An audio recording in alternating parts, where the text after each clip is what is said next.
nouvelle vidéo sur la grammaire contrastive et nous allons voir aujourd'hui les adjectifs et pronoms possessifs. Alors, je vous rappelle rapidement quels sont les adjectifs possessifs. Nous verrons ensuite les pronoms. Donc vous voyez qu'il faut systématiquement vous baser par rapport au sujet sur la ligne, c'est-à-dire que vous avez je, tu, il, nous, vous, il. Donc mon, ton, mon, ma, mes, ton, ta, tes, son, sa, c'est, notre, nos, votre, vos, et leur, leur. Ça, c'est en français. Donc vous devez absolument connaître ces règles-là. Donc faites très attention. Troisième personne du pluriel, c'est leur au singulier et leur au pluriel. Deuxième personne du pluriel, c'est votre au singulier et vos au pluriel. Votre, V-O-T-R-E-S, n'existe pas. D'accord? Notre, avec T-N-O-T-R-E-S, n'existe pas non plus. Vous avez la nôtre, les nôtres, la vôtre, les vôtres. Mais ce sont des pronoms. Ce sont des pronoms possessifs, ce ne sont pas des adjectifs possessifs. Donc attention de ne pas confondre. Voici maintenant donc les pronoms possessifs où vous retrouvez les nôtres, la nôtre, les nôtres, etc., etc. Attention de ne pas confondre les pronoms et les adjectifs. En français, il faut tenir compte à la fois du possesseur et de la chose possédée, contrairement à l'espagnol. Donc, il faut tenir compte de qui est la personne qui possède. Ça peut être je, tu, il, nous, vous, il. Ou ça peut être, il faut tenir compte également de la chose qui est possédée ou de la personne qui est possédée. Par exemple, si je dis mon fils, ce n'est pas une chose, c'est une personne. Donc, ça peut être masculin ou féminin et ça peut être singulier ou pluriel. Donc, il faut tenir compte de deux éléments à la fois. Par exemple, si je dis une personne, je, qui possède une chose masculine, par exemple mon stylo, je dis mon stylo. Mais si c'est une personne qui a une chose féminine, on va dire ma, par exemple ma règle. D'accord? Si ce sont plusieurs personnes qui ont une seule chose, ils vont dire notre règle. Parce que nous n'en avons qu'une, notre règle pour plusieurs personnes. Mais si vous avez donc plusieurs personnes qui ont plusieurs choses, vous allez dire nos. Donc nos stylos et règles. D'accord? Donc vous devez absolument tenir compte à la fois des personnes qui possèdent et à la fois du nombre de choses qui sont possédées et du genre des choses qui sont possédées. Donc c'est une difficulté supplémentaire par rapport au français. Il y a un cas particulier avec usted et ustedes. Parce que vous le savez, en espagnol, le usted et le ustedes se conjuguent à la troisième personne du singulier et du pluriel. Usted, c'est la troisième du singulier. Ustedes, c'est la troisième du pluriel. En français, le vouvoiement ne se fait pas à la troisième personne, mais à la deuxième du pluriel uniquement. C'est-à-dire que vous allez réutiliser la même ligne que vous. D'accord? Donc, quand vous voulez parler à quelqu'un en vouvoiement une seule personne ou vouvoiement plusieurs personnes, vous allez systématiquement utiliser la même ligne, c'est-à-dire la ligne, deuxième ligne du pluriel, le vous. Donc, que vous parliez à une personne en vouvoiement, usted, plusieurs personnes en vouvoiement, ustedes, ou plusieurs personnes en tutoiement, vosotros, en français, vous allez utiliser exactement la même ligne, c'est-à-dire la deuxième du pluriel. Donc, Señor, ¿dónde está su libro? Monsieur, où est votre livre? Señor, ¿dónde están sus libros? monsieur, où sont vos livres? Señores, ¿dónde está su coche? Messieurs, où est votre voiture? Et señores, ¿dónde están sus coches? Messieurs, où sont vos voitures? Donc attention à cette utilisation de usted et ustedes en français. Il faut systématiquement utiliser la deuxième personne du pluriel.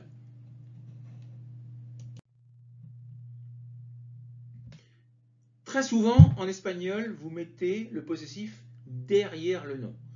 Hijo mío, muy señor mío, ¿dónde está la casa tuya, etc., etc. En français, c'est totalement impossible. Vous devrez trouver une autre solution pour le traduire. Alors, il y a 3 cas principaux. D'abord, quand on s'adresse directement à une personne. Hijo mío, mon fils, tout simplement. Vous utilisez l'adjectif possessif et vous le mettez devant. Mon fils.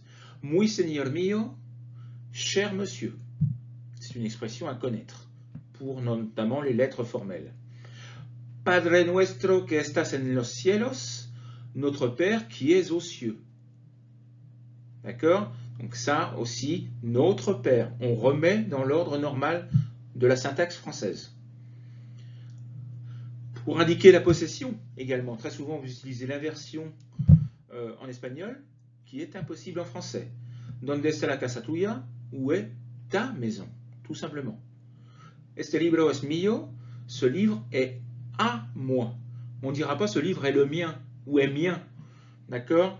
On va dire ce livre est à moi ou c'est mon livre, tout simplement, avec un possessif normal. D'accord?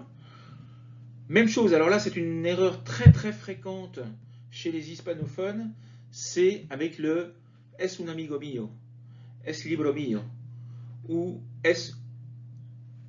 Donc on ne peut pas traduire littéralement. C'est un ami ou c'est un ami à moi, etc., etc. Ça ne se dit pas. Vous devez dire c'est un de mes amis. Parce que ça veut dire que vous en avez d'autres. Si vous n'en avez qu'un, vous allez dire c'est mon ami. Mais si vous en avez plusieurs, vous allez dire c'est un de mes amis. Donc la traduction littérale de l'espagnol, c'est impossible.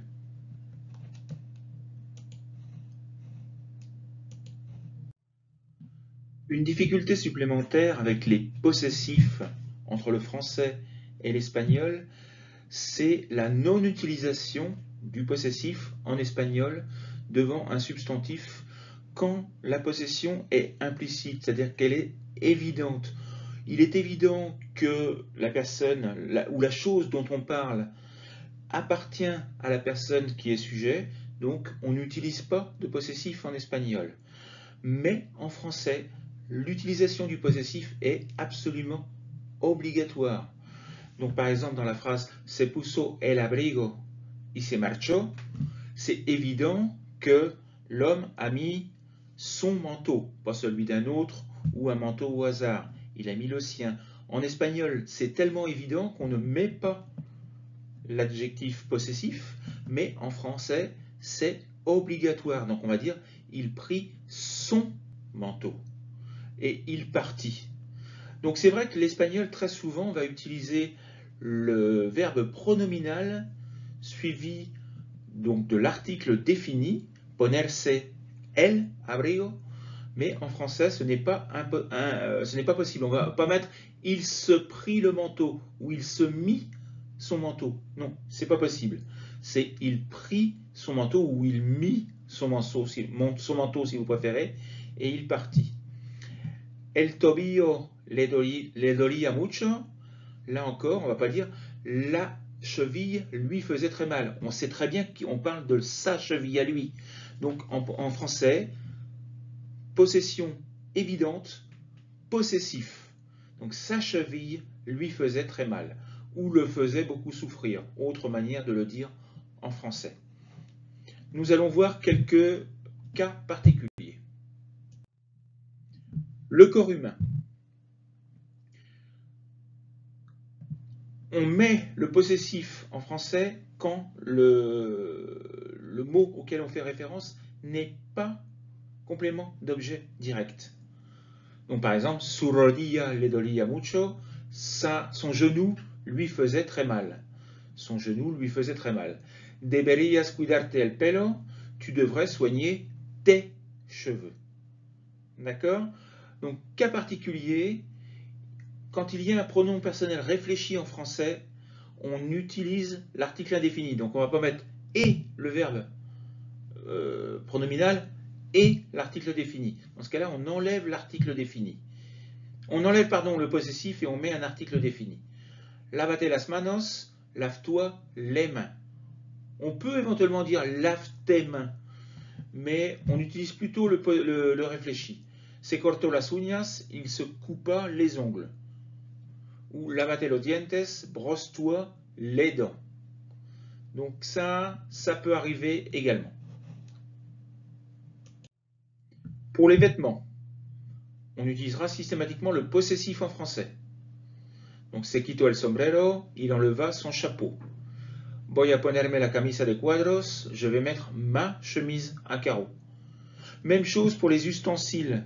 D'accord? Par exemple, me dejes las llaves en la mesa. J'ai laissé mes clés sur la table. D'accord? On peut même l'utiliser pour les aliments. Comete el chocolate. Mange ou bois ton chocolat. D'accord?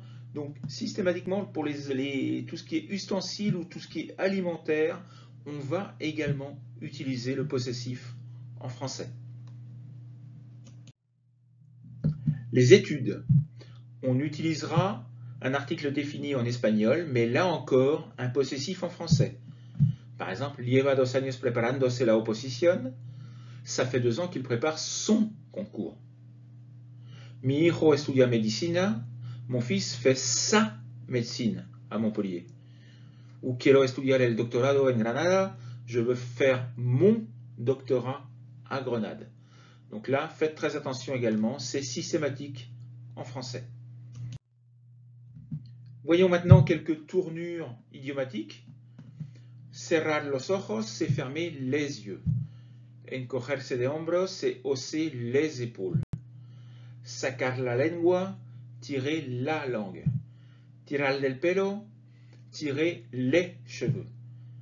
Estar hasta las narices, en avoir par-dessus le nez ou la tête.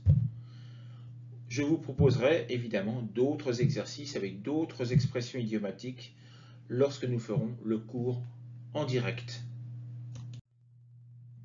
Comme d'habitude, voici quelques exercices que vous avez donc au format PDF, donc vous pouvez les faire tranquillement. Vous essayez de voir si vous avez compris le système. Vous avez évidemment les corrections juste après. Et de toute façon, nous reviendrons sur ces points lors du cours en direct. Nous ferons d'autres exercices et nous verrons si vous avez compris. Mais d'ici là, si vous avez vu la vidéo et que vous avez déjà des questions sur la règle, n'hésitez pas à me les poser le jour du cours. Bonne soirée, à bientôt, au revoir.